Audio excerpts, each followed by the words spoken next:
responded to it with a bit of a sarcastic tweet. So if you could please explain yourself. Yeah, a whole lot of a sarcastic tweet. Shannon Sharp. I sat there yesterday afternoon watching this trend for, I don't know, 5 or 6 hours. Hashtag thank you, Aaron. I was dumbfounded. I was outraged.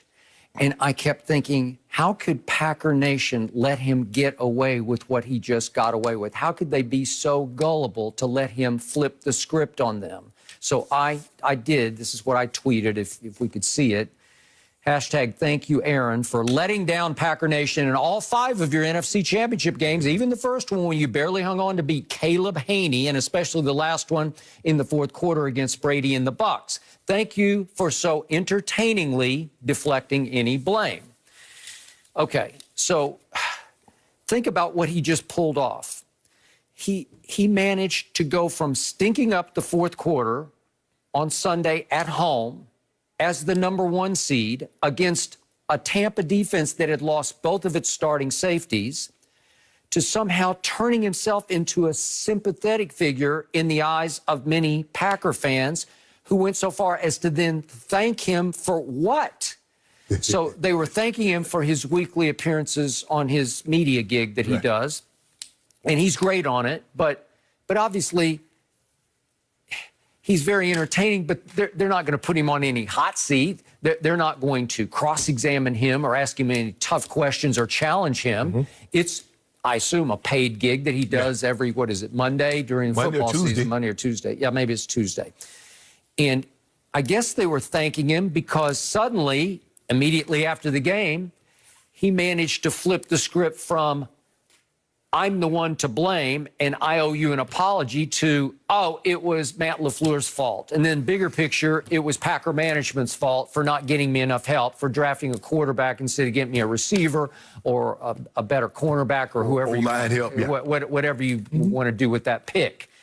And I've always told you that Aaron Rodgers is greatest at front running in a great way and blame deflecting. He's the master of blame deflecting, and this was absolutely brilliant to be able to turn this around, to reverse the narrative to they're suddenly on their knees thanking him and begging him, oh, Aaron, don't leave, because he began to drop cryptic hints that maybe he'll retire, maybe he'll demand a trade. Definitely he's going to demand more money, really more money.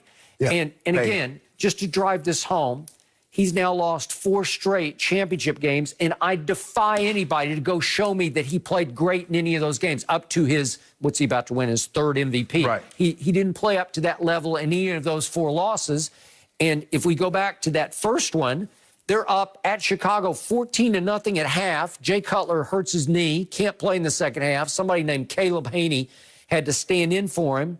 And Aaron in the second half went 7 of 15 for a grand total of 88 yards with an interception. And Caleb Haney threw for 153 in the second half and got them all the way to 4th and 5 at the Green Bay 29 late in the game, trying to tie the game at 21-all. Skip. The game that you criticizing Aaron Rodgers for winning, Tom Brady just had the exact same game against Green Bay. He was 6 of 11 with 2 interceptions in the fourth quarter, but his team won. Really? Yes. You mean Tom Brady, who played the greatest first half of any of his playoff games? Well, any. Super Bowl, name it. But here's the thing. He needed to set a tone, and he set it like gangbusters. You do realize that Aaron Rodgers was up on this Bears defense by 14 going into the fourth quarter with Brian Urlacher, Briggs, and Julius Pepper, who had all made the Pro Bowl, and that was the 4th-ranked scoring defense in all of football. Yep. And he threw an interception to Urlacher that nearly ruined it. Yeah, and you got through 2 that nearly ruined but it. Yours got returned. Mine didn't get returned. None of the, did he hurt the Bucs? Yeah, no. That didn't hurt them because they didn't score. Remember? The Bucs. I mean, the Bears. Skip, look.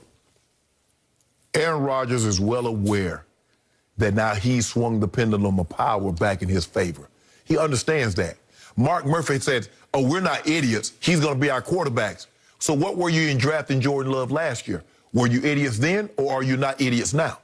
Because Aaron Rodgers is saying, oh, you think I'm so great now. You understand what I am, but you just didn't understand it 6 months ago. So how did you get so smart? What tutorial did you go to? What classes did you take, Mark Murphy, that makes you Einstein in this very moment? Okay.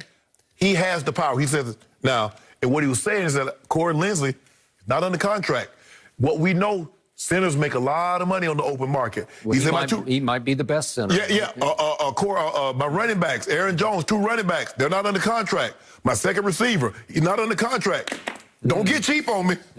Don't get cheap. You get cheap, I get gone. It's as simple as that. Is that the right time after you blew a home playoff game? There's never the wrong time to say the right thing. So I just want you to know, if you get cheap, I get gone. Your big brother, played in Green Bay, and you made a couple trips up there to watch.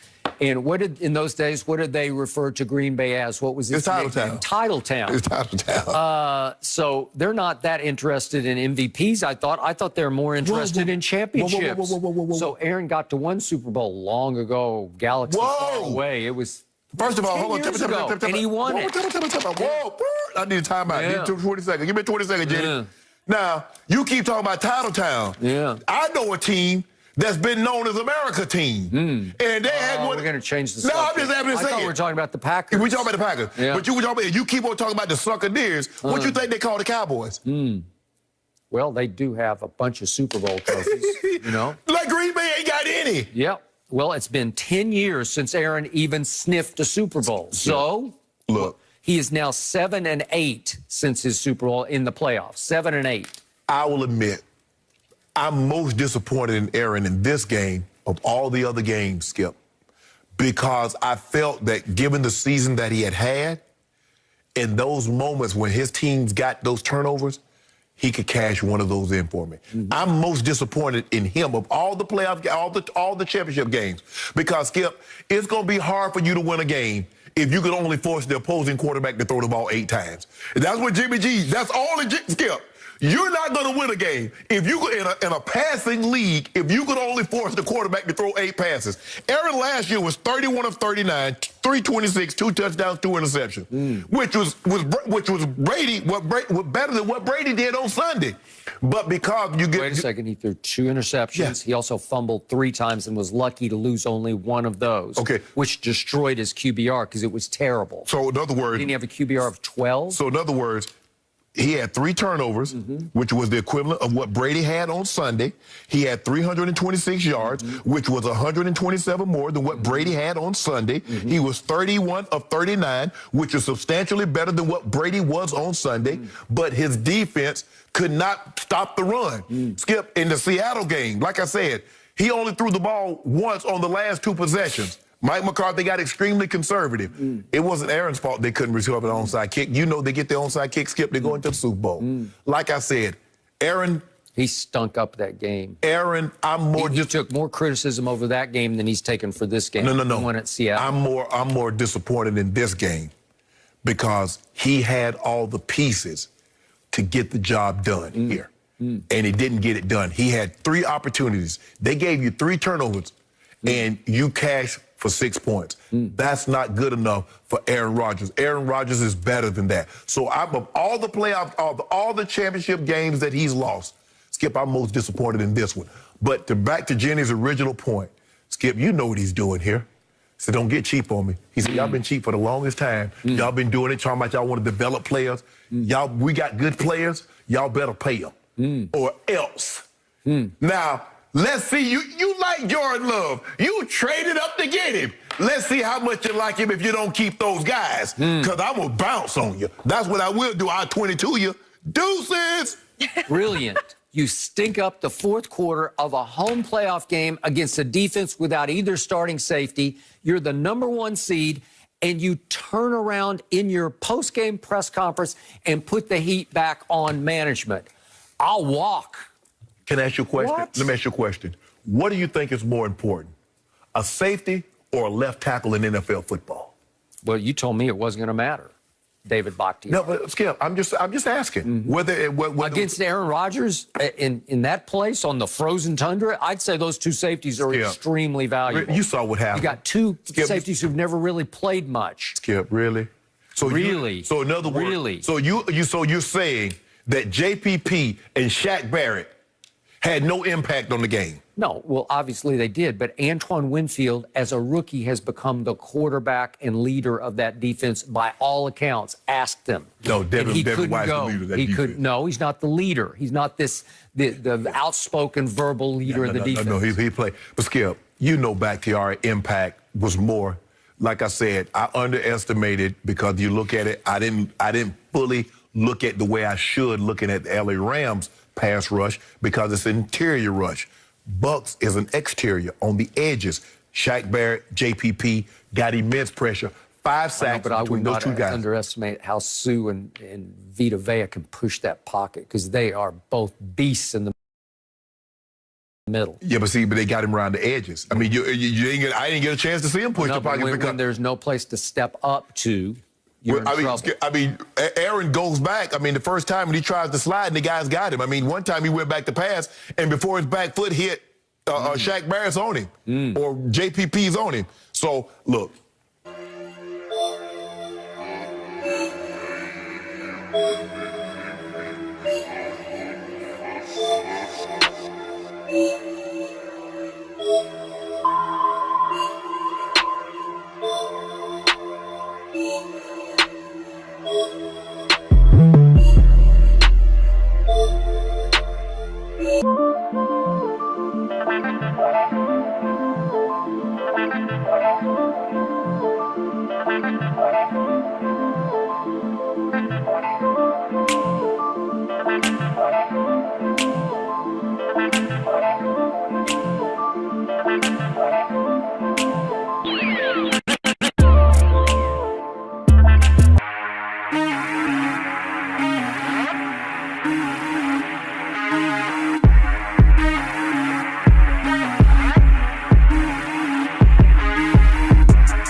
Challenge him. It's, I assume, a paid gig that he does every, what is it, Monday during football season, Monday or Tuesday. Yeah, maybe it's Tuesday.